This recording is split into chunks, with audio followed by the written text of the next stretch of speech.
So if you weren't aware, before I was on YouTube, I actually worked in church world for about 10 years with teenagers, did a lot of speaking, a lot of event planning, that type of thing. And I still do some teaching from time to time at retreats and things like that. And a couple months back, I actually spoke at a retreat, had a couple of different talks from it, and I shared some clips of that on this channel before.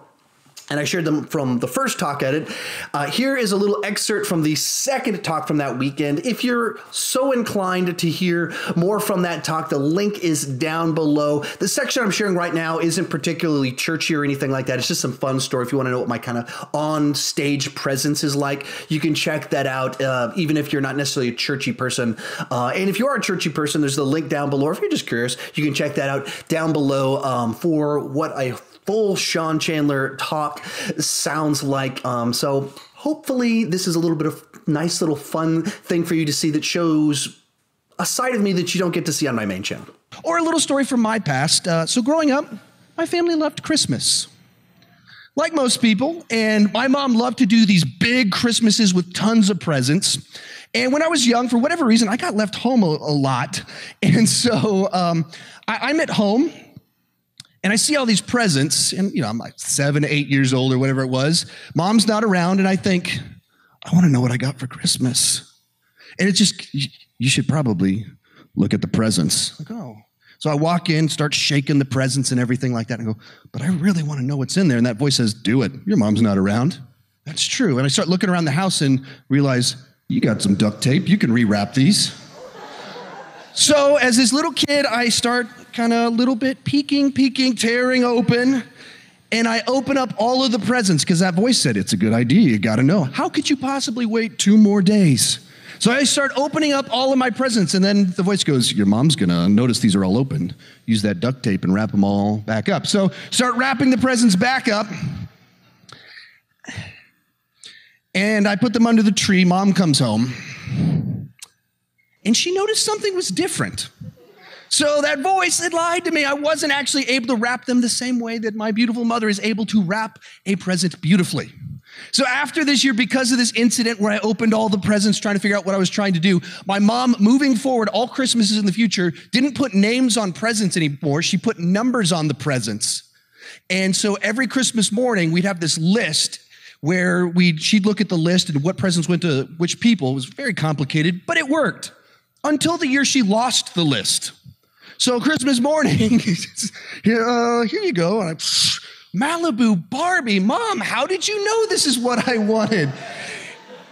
But in those moments, oh yeah, and I also wrapped the cat. There we go. But so in those moments of trials, when things get hard, suddenly options that you would never consider, you start entertaining because that little voice inside of your head, and it starts telling you, go for it, do it. If you look at other people when they start heading down these paths, it's really easy to see where it's going and it's not good. But when it comes to ourselves, we believe the deception inside of the moment. Reminds me of a little story about my dogs. Kids and dogs illustrate things really nicely. So back about 8 years ago when they were that young, they're much, or one of them's older, one of them we had to put down this past summer. That got real depressing real fast. So back when they were young, still fit, one day our fence was falling apart, so we got a new fence, and then a dog on the other side of the fence barked, and one of our dogs ran towards the fence and jumped up at it, and suddenly he realized it wasn't going to wobble, and he just jumped over the fence. And then the other dog went, well, I can jump over the fence? And the dog runs up and jumps over the fence as well. And this started a 2-year nightmare of our dogs constantly jumping over the fence. And these are big, fast dogs. And so if they get over the fence, they then run through the neighbor's backyard and jump over the second fence, and they are down the street by the time we can get into our car. And so we brought in dog trainers, and we're like, what can we do about this? They're like, nothing. What do you mean? No, I thought you were the experts. Yeah, this is the one thing we can't fix. What? And so then we went and got an invisible fence, one of these deals where they have the shock collar. And so then we trained them and everything. And one day, this one on the left She got that desire, she's belief that she had to go, was tempted.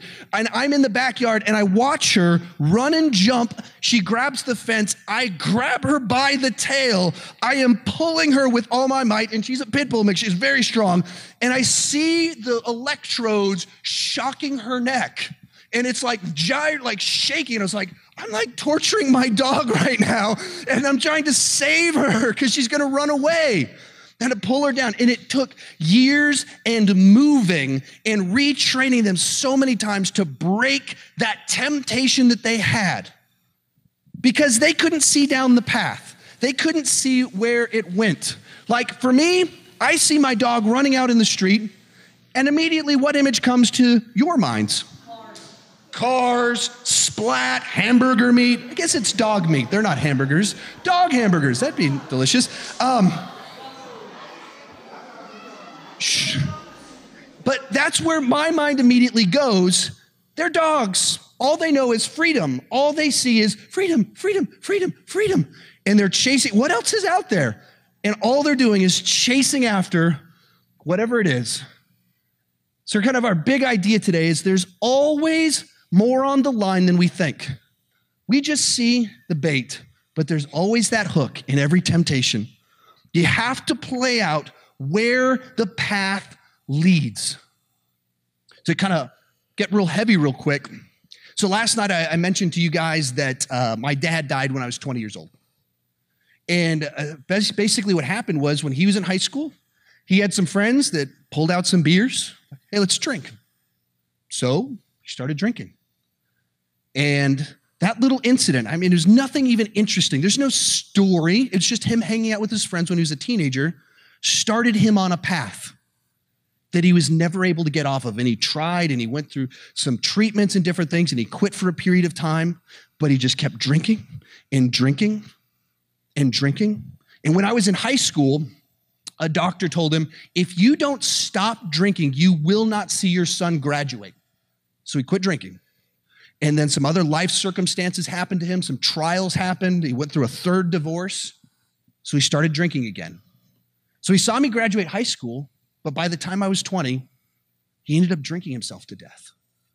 The reason I say that is because you have to play out where it goes.